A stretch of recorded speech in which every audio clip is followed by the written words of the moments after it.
Dozens of people are still displaced after that partial collapse in the Bronx back in December. All right, now they're taking action and have filed a lawsuit against both the city and their landlord. And as Fox 5's Ashlie Rodriguez explains, they say their troubles started long before the collapse. 1915 Billingsley Terrace is patched up after an entire corner collapsed on December 11th. Yvonne Shoup remembers it well. It was his exposed bed amongst the rubble that caught the eyes of horrified onlookers. I couldn't even believe it. I thought it was like a really bad nightmare. 2 months later, and the nightmare has not ended. Shoup remains homeless, and many of his neighbors have been surviving in shelters. It's why they, emotional and weary, gathered Monday announcing they are teaming up with the Legal Aid Society to sue the landlords and the city. You got so many people, they don't know what the hell to do, where to go, no money, no food.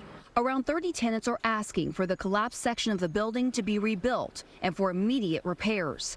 Inside the 100-year-old building, rooms are said to be infested with rats and roaches, no janitorial services, cooking gas or hot water. The Legal Aid Society says they found 133 violations, more than half of which are classified as immediately hazardous. These are seasoned landlords who understand that the living conditions in this building, gone unabated, could have resulted in this catastrophe. We reached out to the landlords, David Kleiner, Yona Roth, Mo Doe, and 1915 Realty LLC, who are reportedly the owners of 40 buildings across the city, but they could not be reached for comment and have not responded to the lawsuit. What does a notice of violation mean?